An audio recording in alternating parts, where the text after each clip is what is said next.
Okay. I think that we are streaming live on YouTube now.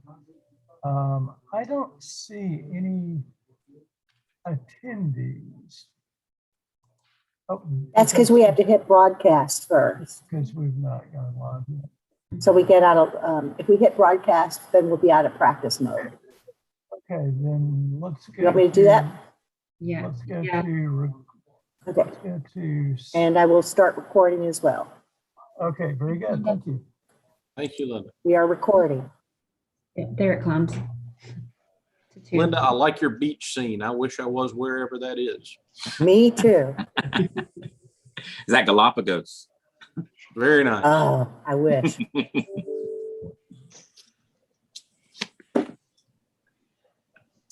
Okay, Mr. Drummond, at your. Yes, sir. It would appear that we are live and we are recording, so I will begin the meeting at 4:31 p.m. Welcome to the June 23rd, 2021 BAR Large Virtual Meeting. My name is John Robinson. The other board members present this afternoon are Jay White, Luda Subchuk, James Metters, and Eddie Fava. City staff present are Tori Parrish, Lawrence Courtney, and Linda Bennett. The order of the meeting will be as follows. We will have an introduction and overview of the presented project by city staff to the board and for the public. This will be followed by an application presentation, which may last for up to 10 minutes with a time limit extension as determined by the chair, and any questions of the applicant by the board or staff. Any and all presenters should clearly state their name for the record. Persons affiliated with the project, be they owners, developers, designers, consultants, or others, should speak during this portion rather than in the following public comment period. There shall then be a public comment period lasting for a 10-minute time limit or to be extended as determined by the chair. The applicant does not respond to comments made during the public comment period. We mute Mr. Crouch. Sorry.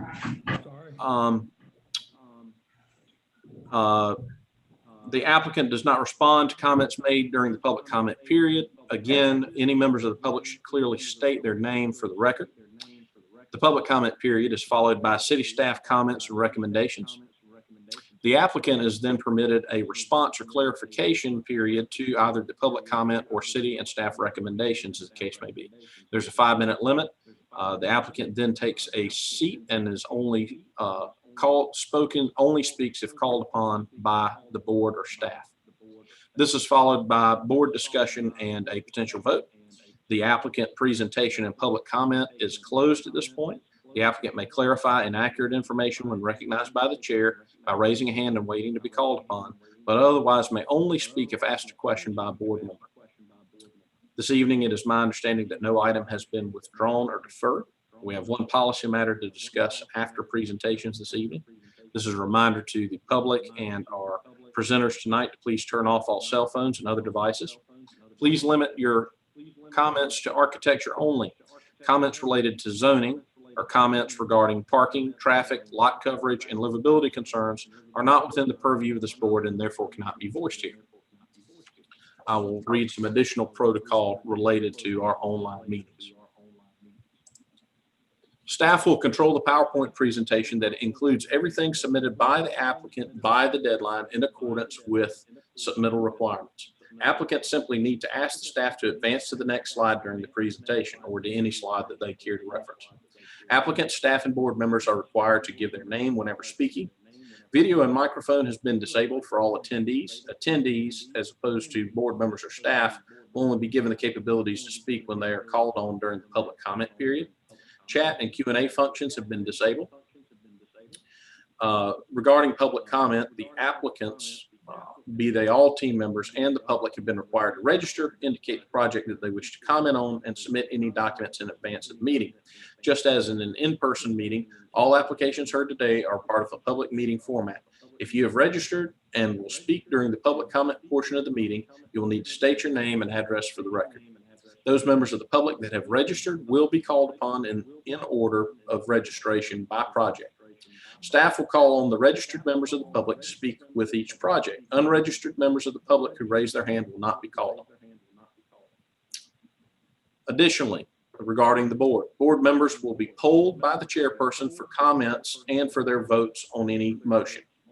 Each member, when voting, should respond yay in favor or nay not in favor. The chair shall reread the motion verbatim, and the board member making the motion should correct the chair if he has not reread the motion accurately.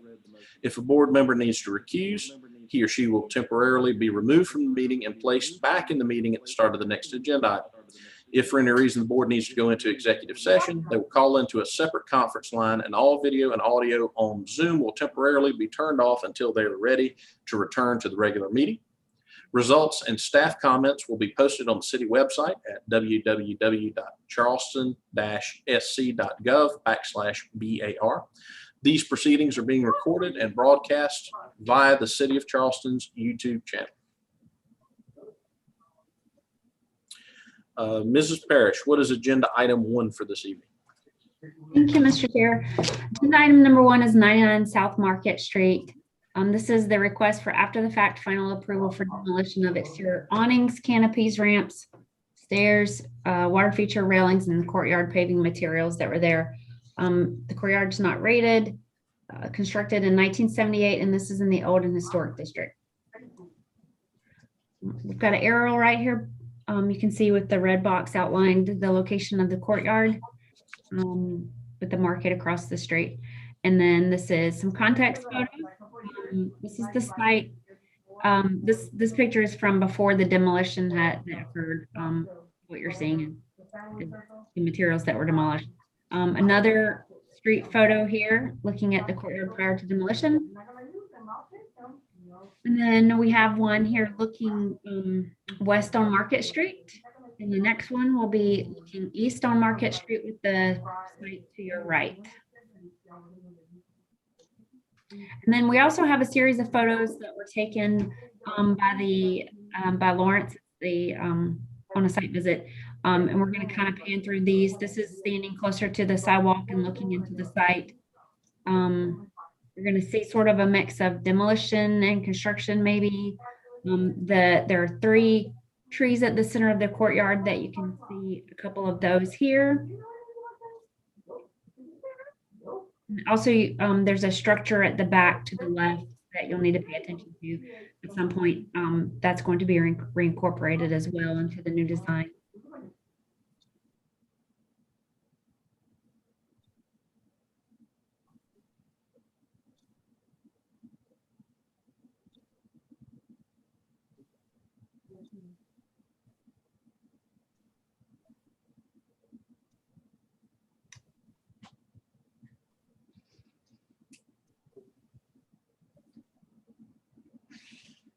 Okay, and with that, we'll have Mr. Crouch present. Thank you. All right, can you hear me? Okay, Mr. Crouch, you have the floor. All right, well, I don't really have much to say except that the stuff that was removed was not in any case of any historic value. In fact, it was pretty rotten and deteriorated. Mr. Berry, the contractor, was working on the interior of the unit, the old ice house, the Bubba Gump, and then the mill before that, and several other things. And in fact, it was the mill that built the water feature and the ramp. And the original plans called for it to be colored concrete, but it got built out of pressure treated, and Trex pressure treated had deteriorated to a point where it was unsafe to walk on the Trex. In fact, some of the boards had come up. I'm treating this as if I'm asking you for permission to demolish it before the fact instead of after the fact. Our intent here is to rebuild the courtyard in a certainly safer and more aesthetically pleasing manner. And also the little building that was used variously as an outside oyster bar and then just a regular bar. We're going to rebuild that in kind. Yeah, that's correct. That's correct right there. Aside from that, as Mr. Berry was building this thing, became apparent that the plumbing lines were clogged, and he went in and started demolishing the courtyard to get at the plumbing lines to plug them. And as you can see from the photos that the staff took, one thing did lead to another, evidently. So that's really it. Nothing of historic value was uncovered during destruction. And it's, even though, and I don't really know about rebuilding that wall. That wasn't, that was sort of a surprise to me, I must say. So that's really it, ladies and gentlemen. Thank you, Mr. Crouch. Yeah, you're welcome. We will now have public comment, if any. Do we have any public comment, Ms. Parrish? What's my mute button? We do not have any. I didn't think so. I didn't figure so. We will now move to city staff comments and recommendations.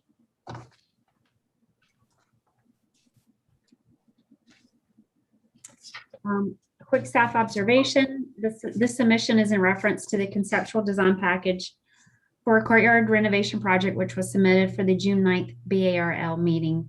Staff withdrew the submission from the agenda as no demolition approval had been requested or granted. Some of the demolition work has been completed prior to the applicant's submission. And then staff comments.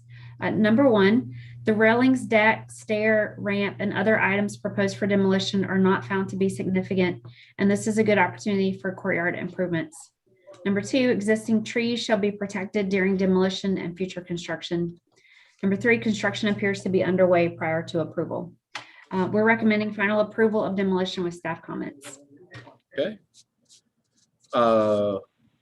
Mr. Crouch, if you would like to respond in any way, you may. Please don't feel that it's necessary. Well, just briefly, the trees are considered a great asset, and we certainly are going to protect them. I was a little disappointed to see that no tree protection had been installed, and I'm going to take care of that as soon as I get off this meeting. And we appreciate that reassurance on your part. Let's see. All right, we'll now move to board discussion and a potential vote. What do my fellow board members have to say about this project presentation? Mr. Chairman. Yes, sir. James, permission to ask Tori a question, please. Yes, of course. What is the status of the permit on this project? That's a great question. It's going to take me a minute to look for that. And I'm in support of the final approval of demolition. I just was interested, is it following the normal? Lori, Yes. I believe that they have a stop work order on the work that was given after Lawrence took these photographs. But I can double check in Intergov if you'd like me to. Sure, you're faster than me. Thanks, Linda. I'll take a peek while y'all are discussing. That's very helpful. And I just want to add, I don't lay this at Mr. Crouch's feet at all. And so don't take it as a rebuke of you personally, but if you could communicate back to the folks working on this project that, we don't demolish things before the fact and we don't build things before the fact. If there has in fact been a stop work order issued, I think they've probably gotten that message, but to the extent that can be conveyed so that they familiarize themselves with that process, I think that would be helpful. I share Mr. Metter's conclusion and the recommendations of staff that this is fine. We have rules to follow for a reason. And again, that's not addressed to you, Mr. Crouch, personally. It is as to those directing this project. Well, I'm with you. Mr. Chairman, I make a motion for final approval of demolition with staff comments. Mr. Metters, your motion, as I hear it, is a motion for final approval of demolition with staff and board comments incorporated. Did I state your motion correctly? Yes, sir. Is there a second to that motion? I'll second it. That was I'm Mr. sorry. Fava. Yeah, Yes, no, Eddie you're Fava. fine, Mr. Fava. I was just making sure. Yes, sir. Having a motion and a second, I will proceed to call the roll. Mrs. Sobchak, how do you vote on this motion? Yay in favor. Mr. Metters, Yay in favor. Mr. Fava, Yay in favor. and myself, yay in favor. Correct me if I'm wrong, Lawrence, but Mr. White is not voting on this item, I believe, correct? That is right. All right. Correct. So the motion passes. We have final approval of demolition with staff and board comments. Mr. Crouch, thank you for appearing tonight. Oh, it's my pleasure. I'll see you in a couple of weeks for the real one. Very good. Thank Thank you. you. Have a good evening. Okay, bye-bye. All right, Mrs. Parrish, are you ready to proceed to agenda item number 2? I'm ready. That item is 145 Calhoun Street. Okay. This is the request for conceptual approval for renovation of restaurant space, including modifications to an existing steel trellis. I'm sorry. The building is not rated. It was constructed in 1955 and it sits in the old and historic district. Aerial here. This is the building that has Walgreens at Calhoun and King Street across from Marion Square. And then the actual project space that we're looking at is on the east end of that building. And this is the street view. The steel trellis that is noted in the request is what you're seeing right there. Another picture of that. And then we have some context photos from the streetscape.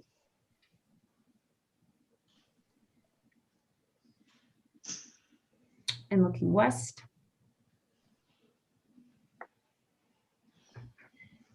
With that, we've got Mr. Hordorfer. Okay. I might pronounce that wrong, I apologize. Can you all hear me? Yes. Mr. Hortduffer, Yes, did I pronounce that correctly? I apologize if I did not. that's well done. So thank you. You have the floor. Okay. As Tori mentioned, it's a very simple rooftop addition to an existing structure. You can probably go through these slides. The existing context. On these, you'll notice these first few slides and in your presentation packet, there's a red outline of the proposed location of that steel framing up there, very simply to identify where it is in relation to the existing structure. Next slide. And the same thing in these aerial views, that red outline. And then also in looking at these, the steel structure is, the existing steel structure is the area we are proposing for the translucent plexiglass panels. Yep. Different angle from above. Next slide. And then the view from essentially the southeast of that outdoor terrace. Next slide. So here's the essentially upper floor plan.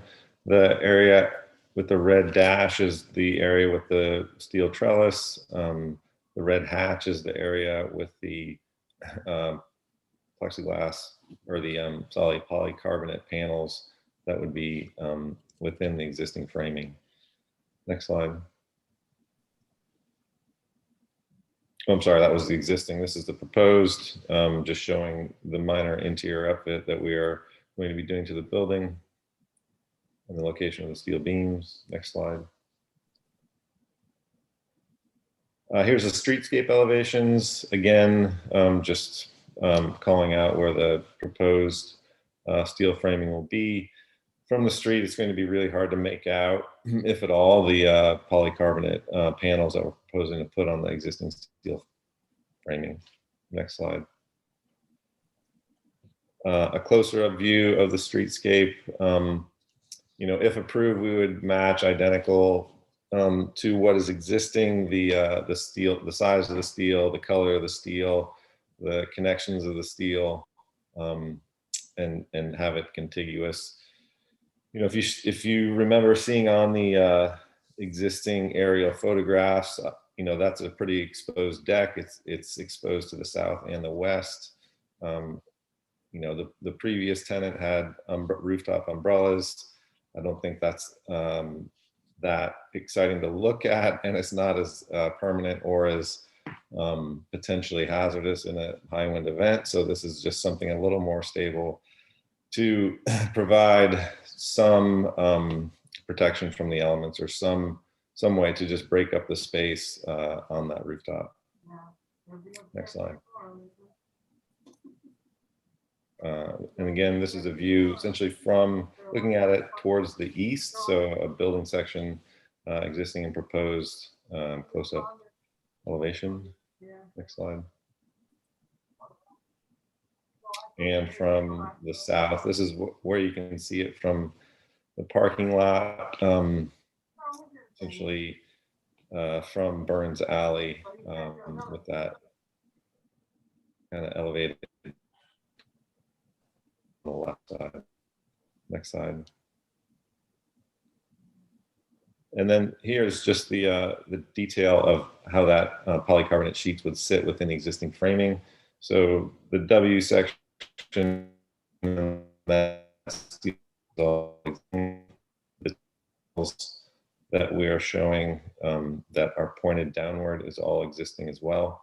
What we are showing is that polycarbonate sheet that would be pitched to a gutter system and then drained within the steel column at obviously intervals, in order to just keep the water from not running out and all over the place.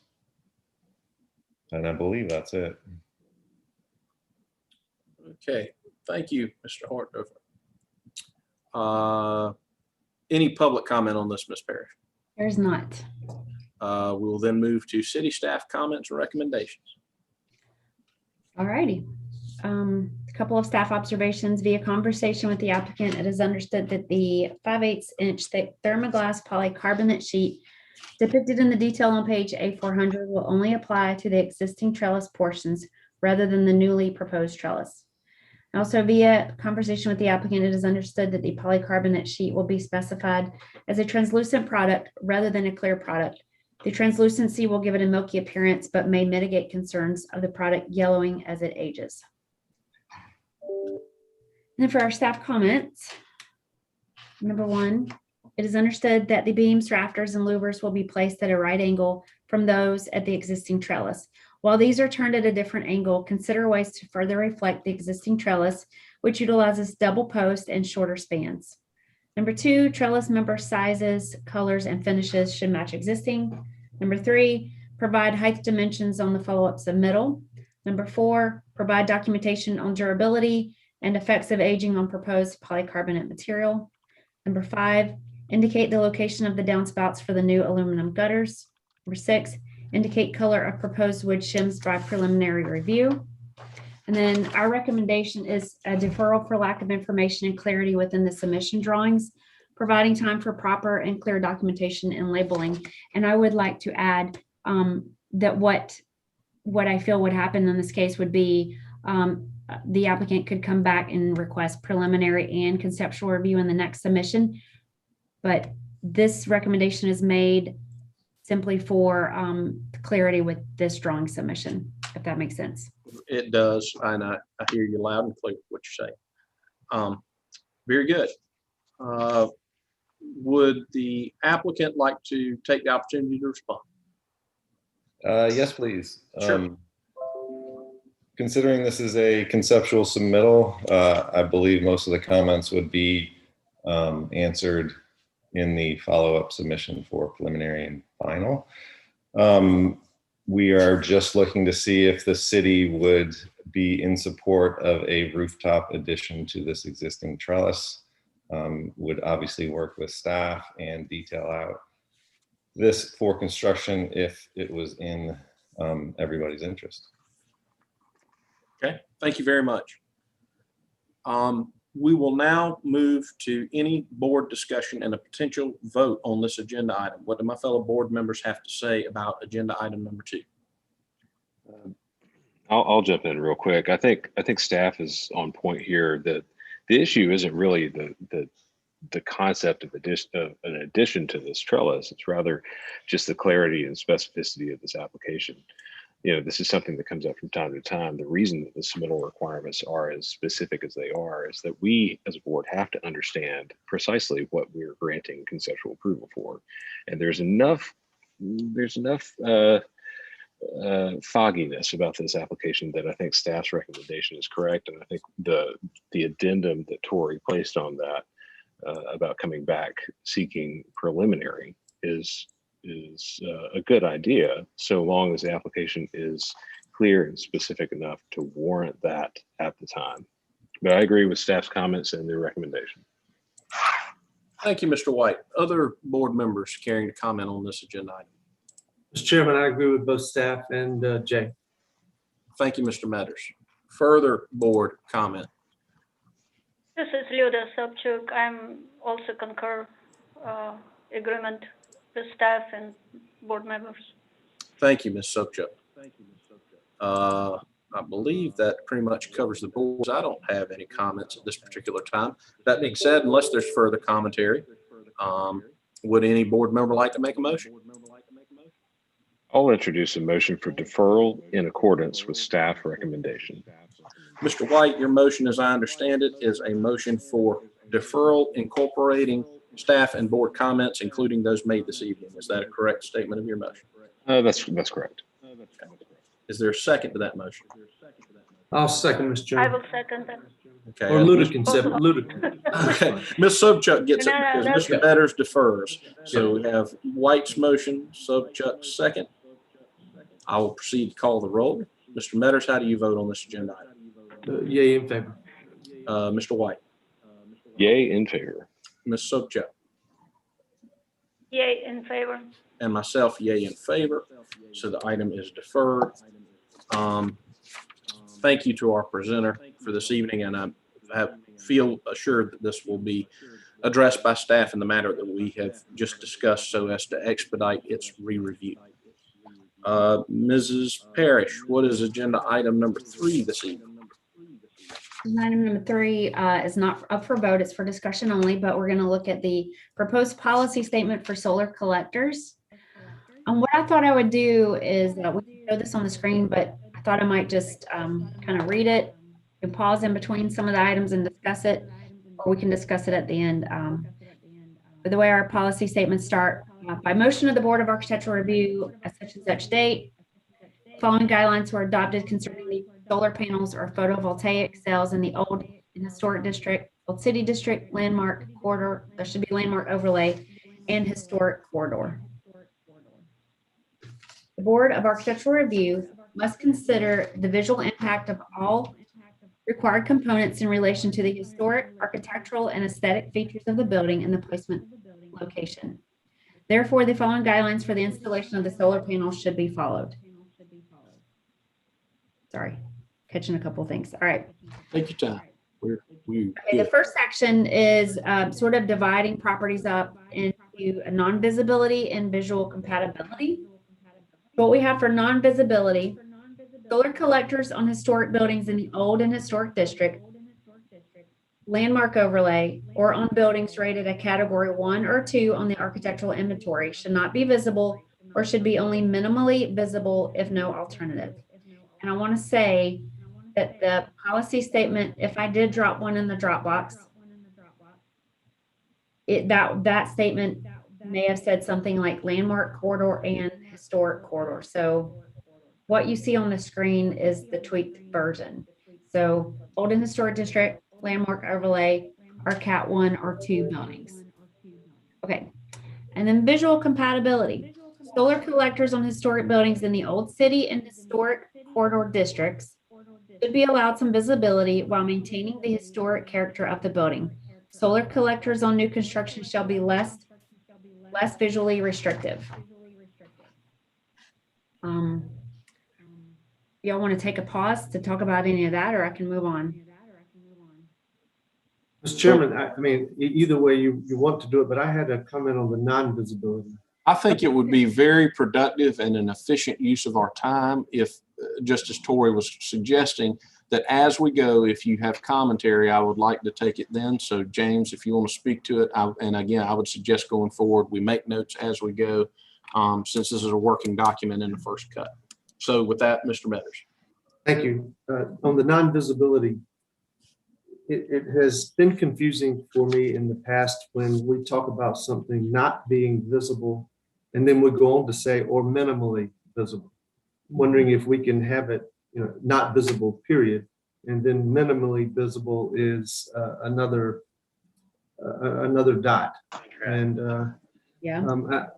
because people like Jay and me, we work very diligent to make things minimally visible sometimes when we're taking our photographs or we're taking certain angle shots. And I think it's either visible or it's not. And I think it would be interesting to me if we could take the minimally visible out of it so we could have clarity. Okay, thank you, Mr. Metters. Do you Others on think- this? Go ahead, Sorry. I'm sorry. I was gonna say, do you think there should be any phrasing there about, case by case basis? I do. Or that kind of thing? I do. You like that phrase, like a case by case basis? Well, and I'm I so- would, I'm kind of, I think I'm of a line with Mr. Metters thinking about this agenda item, and my personal opinion about how it should apply would be that the case by case clause would be attached specifically to the minimally visible if no alternative. I think we should have a clear policy preference to say that they should not be visible, full stop, unless there is no alternative, and if so, on a case by case basis. Is that kind of in line with what you were suggesting, James? Yes, sir. Perfect. Okay. Yeah, So- I would agree with that because this applies to the most highly valued portions of the district or individual buildings. Buildings don't end up on the landmark overlay, for example, without some particular reason. So this makes sense. Just so long as the language pushes people to make it as to make it non-visible, if at all possible. One of the things that I have not done as much research here, but in Florida, there was a blanketed state regulation that required, you could not interfere, and I don't know how that works with historic districts yet, but you could not interfere with the placement of solar panels as long, they had to be allowed to be placed within 90 degrees of due south. So I think that's one of the things that I'm fearful of. And that's one of the things we're trying to get ahead of, is some of that Okay. stuff. Yeah, and I think that one of the numbered points below sort of gets at that. It might be the first one.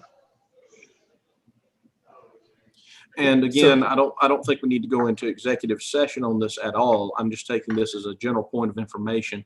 Is anyone, Tori or anyone with staff tonight, aware of any pending city ordinance or any other legislation, any other binding legislation regarding solar panels that would either impact this policy statement or that may be on the horizon? I don't know of any, and I didn't even think to ask if there are any recusals. Is that something we need to consider for this call? Not that I'm aware of, but I will poll the board. Does any board member need to recuse because of involvement with the issue of solar panels or a project pending that may be affected by solar panels? No, I don't. No. Seeing none, I think we're good. And Tori, what I'm saying, please don't take my comment as a criticism in any way. I applaud you for being ahead of this issue. I just, well, without making a whole lot of other comment, I think you're probably way ahead on this issue. So to the extent we adopt the policy on it, I think that's great. Okay. I'm glad to know that the state of Florida has already reconciled or has some way of dealing with this. And I'm glad we're going to have a policy statement on it. But I mainly wanted to make sure that we were not dealing with an issue that had become yeah. imminent. So thank you. So, Mr. Chairman, Yes, sir. I don't think this matters at all, but just we did a substantial solar installation downtown on Concord Street, and it's in the past, it's done. and it was actually approved at the staff level. Okay. But I just want to get that out there. And the I second approve is, it. yeah, okay. The second is the Board of Architecture review, the second paragraph. Maybe, and I don't, and please weigh in on this also, because this is your field, but at the end of it, I felt like it was lacking something like, and the impact on adjacent structures. And that may or may not be relevant, but I don't feel like it mentions adjacent structures or fire, and maybe it doesn't need to, but I just bringing that up as a comment. Okay. Yeah.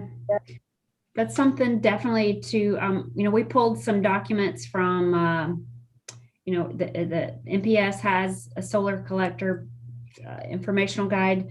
But that's something I'm going to look into.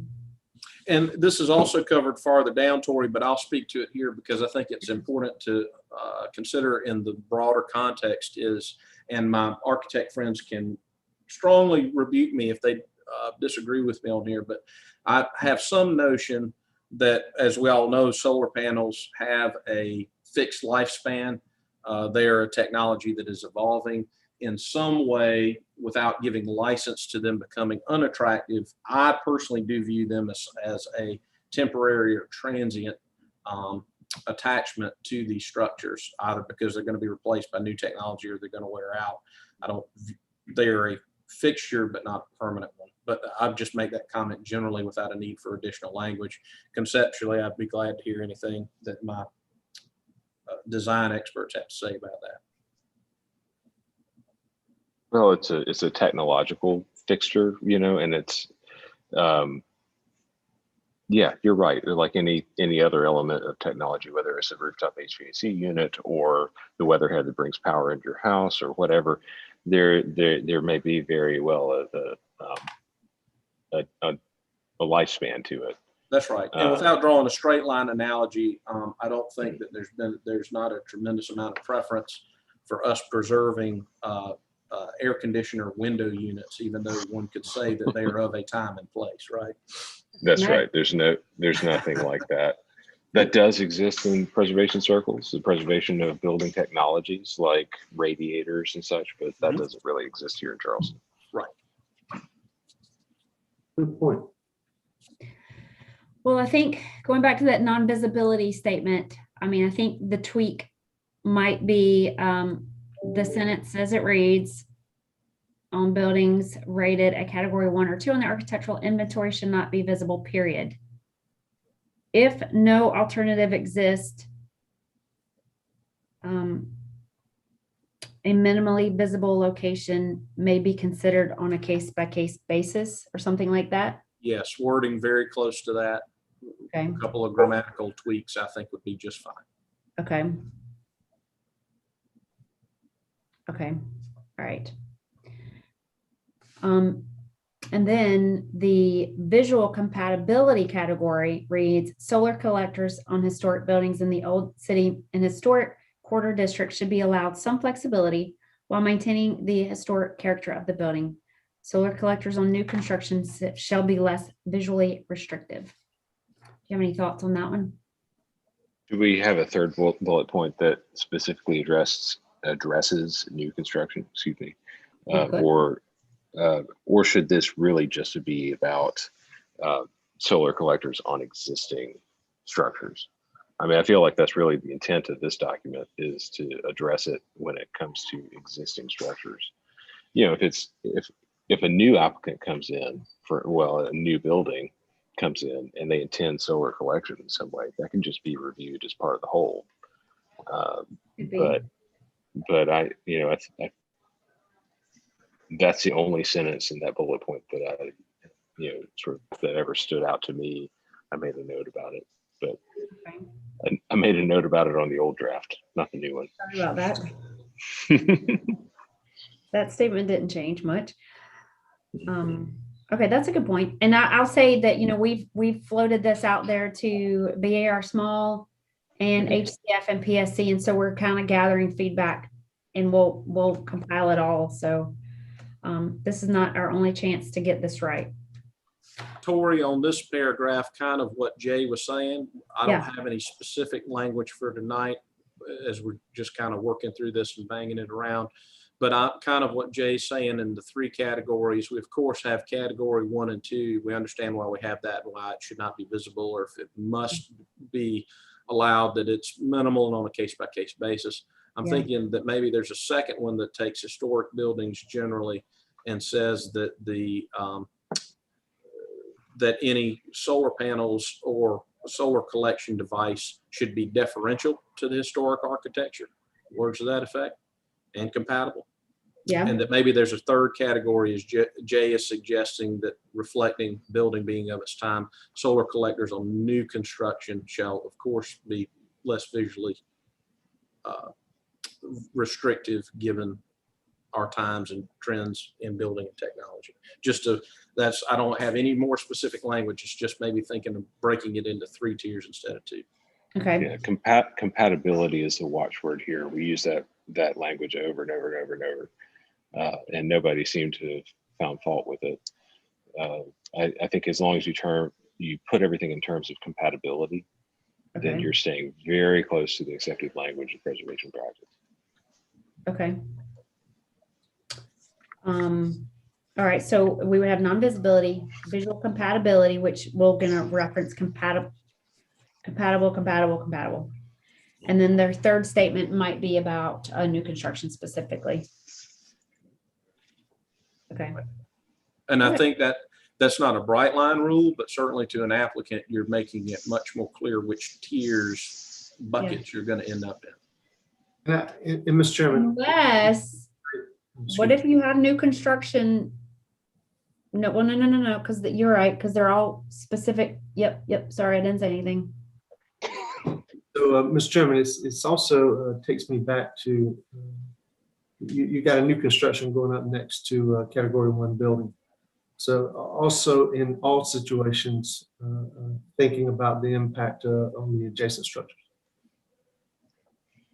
Adjacent structure to the adjacent structure extension potentially, and again, this is not specific verbiage, but teasing out the notion of a neighborhood, streetscape, et cetera, right? Yes, sir. Can I ask a question? Of course.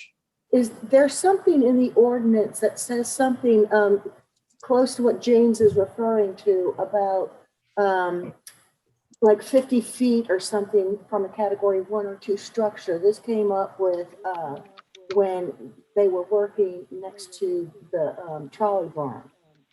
And I think there's something that, maybe that's height, I don't know, but I thought there was something in the ordinance that specifically referred to proximity to category 1 and 2 buildings.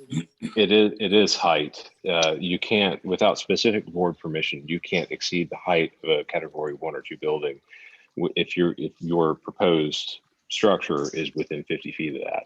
But the ordinance also has language that's broadly interpreted to say that additions or alterations within the purview of the BAR are considered not only on the basis of how they impact the structure in question, but the adjacent structures and the district as a whole. So I think that is already that's sort of an umbrella that all of this falls under. These policy statements are very specific direction. They're guidance to applicants and guidance to the board, but they're not ordinance in and of themselves. But that language about how it affects the neighbors is in the ordinance. Yeah.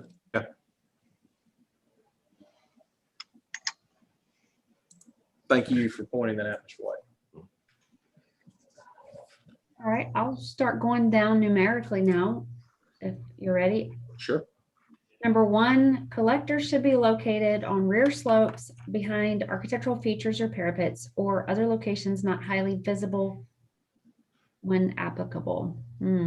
I bet that when applicable is going to be concerning. Well, I think if somebody's going to do solar collection, they have to orient it according to the sun angles. Sun angle. And, we can't necessarily suggest that if it's not on a rear slope, it's going to be harder to approve. I mean, really, if it's on a primary slope of roof yet not visible from the public right of way or minimally visible, then that's fine. I think we should probably, in anticipation of possible other scenarios, I think we just probably ought to let people orient it as they will, and then we just judge the visibility and the impact of that on the historic district. Well, then in that case, we would leave when applicable, it sounds like. I think you'd probably actually just strike that whole thing, because the other thing you can't do is hide the stuff behind screening or parapets, because Yeah, if you put the panels in shadow, they don't do their job. Right. And Tori, this is not necessarily germane to the language of this policy statement itself, but something I'd be interested in seeing or knowing is having an engineer or an expert on these panels opine that if they were widely installed within our footprint, or we began to see a proliferation of them in our footprint, what elevations or portions of a roof they're most likely to appear on. It sounds like from your experience in Florida, they're going to be on the southern 90 degrees of the building, which makes perfect sense because of full daylight exposure. But it might be necessary, it might be useful and or necessary to have an expert tell us, if you see these cropping up, this is probably where you're going to see them on any given building. Okay, absolutely. Yeah. They're going to show up on the same sides of the street as we have our piazzas, Right. For the same reason. Exactly. Yeah. Well, that's interesting because a piazza roof tends to be flatter, low sloping, Relatively low. maybe less visible. Yep. Yeah, and this has been batted around for a long time, actually, within the profession. Is that like, why don't people put PV on the roofs of their piazzas? Mhm. They're oriented the correct. Now, sometimes they're not at the right pitch. That's the problem. Yeah. Sometimes the pitch of a piazza roof is not steep enough. True. But then it comes down to a matter of visibility. Right. Well, I guess that we have very few hip roofs. Most are gables, and I mean, when we're talking about residential, Mhm. we're not going to have it on the front face. Okay. I'll jump to number 2.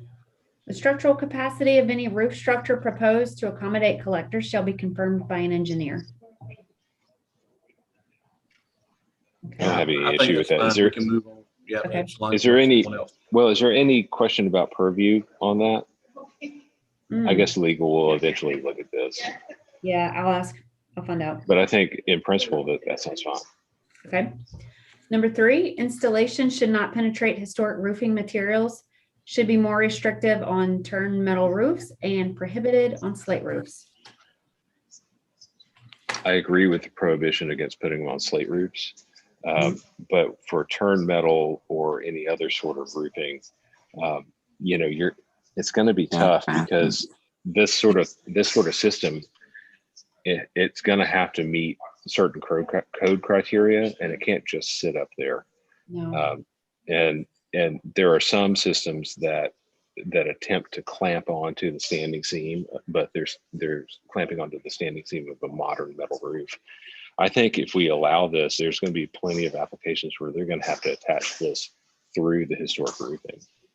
And I'm not sure we really, if we want to promote in any fashion that people put PV on the roofs of their houses, Right. Well, we may just have to accept the reality of them attaching through the roof into the structure. Right, and it's not really our purview, but penetrating a turned metal roof, it creates its own set of problems, as Mr. White and Mr. Metters well know. So, Mr. Chairman. Yes, sir. The installation we did at Concord Street and the many other installations we've done, we're using the device that does not penetrate the roof, but it's also on new metal roofs. And so, I mean, but I think that this goes back to number 2. Because the applicant's going to be talking to their engineer about what they need to do in order to make sure that it's in compliance with the code for installation. So I think 3's good. If your turned metal roof's in good shape, it's easy to install these on standing seams. But I also think that whole process gets confirmed by the engineer. That is number 2. Yeah. And we've had I think Linda, you had an experience where you had something that was looking at solar like clips or clamps, right? She may have stepped away. Okay. No, I'm here. Sorry. Sorry. Yes, and it, without the section, it looked like it was penetrating the roof until Lawrence and I looked at that, and it was a clamp system. So, but it just, the detail wasn't very well done. So, but absolutely. You know, one of the statements that our BARS deals with a lot are these, and it may be usually it's in reference to a piazza enclosure or changes, that whatever we do, it can be removed, and it's as if it was never there. And so I'm thinking about that in reference to this turn metal roofing. Perhaps reversible, making it completely Reversible. reversible. Yeah. Maybe we throw in some of that language, like reversible, or Okay. maybe. That would be hard. That would be hard to accomplish from a No. technical point of view. And the other thing to keep in mind, and it's beyond the scope of this conversation a little bit, but every single turn metal roof in downtown Charleston is doomed. They're aging out, and they can't be replaced in kind because the material is no longer manufactured.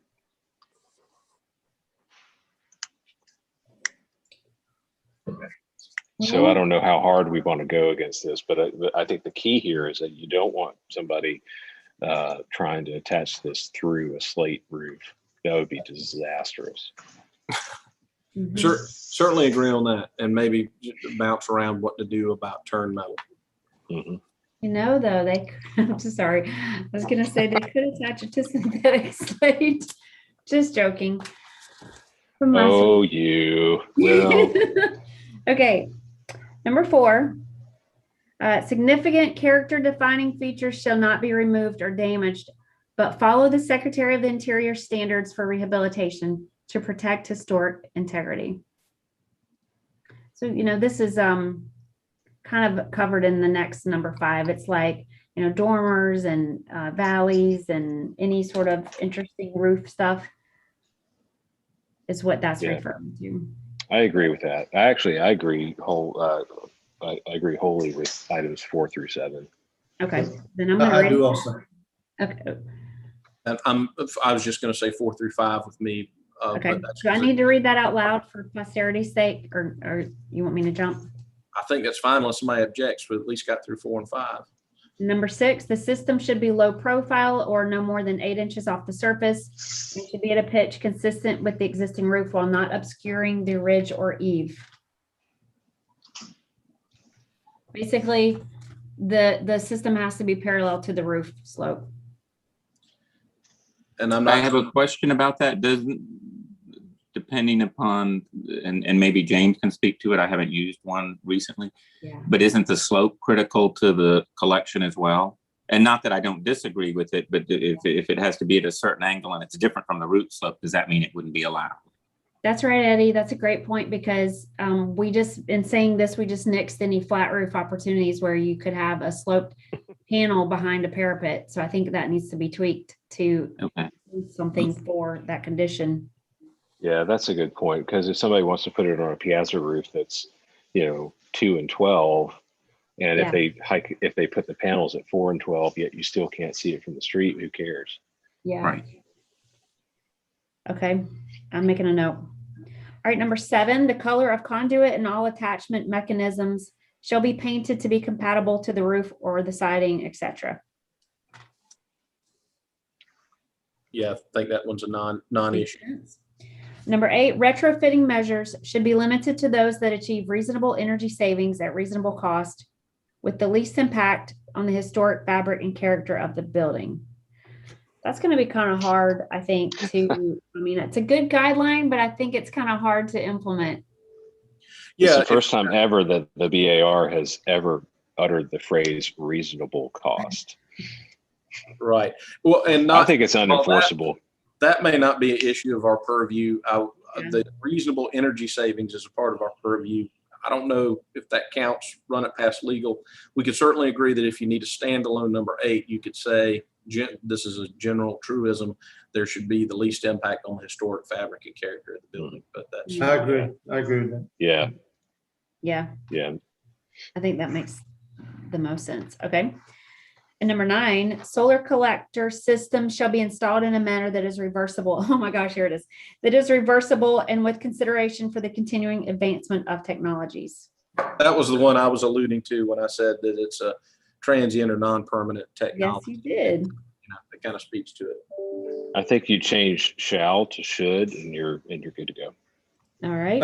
And I wanted to just run back to 7 real quick. Because Sure. I if I were putting all of our conduit in the projects that we've done is non-painted. So I mean, it's been stainless steel or copper.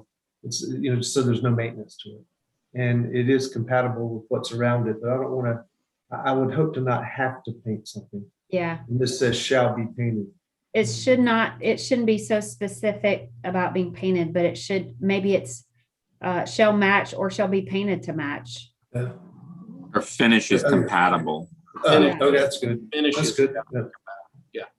Yeah. Okay, Thank you. Just finish the surface. good point. Okay. And then the last statement, the Board of Architectural Review resolves closely to review applications for solar panels and will consider these applications on a case-by-case basis. I hope we don't see many, but we need to be prepared. And procedurally, I think that's fine as differential from the aesthetics of a case-by-case basis.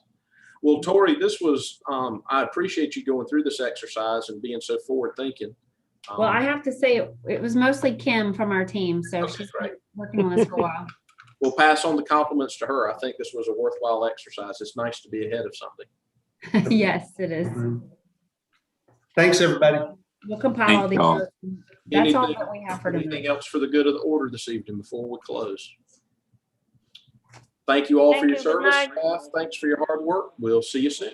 Thank you Have a all. good Thanks, evening. everybody. You have a good night. Bye-bye. Thanks, guys. Yeah.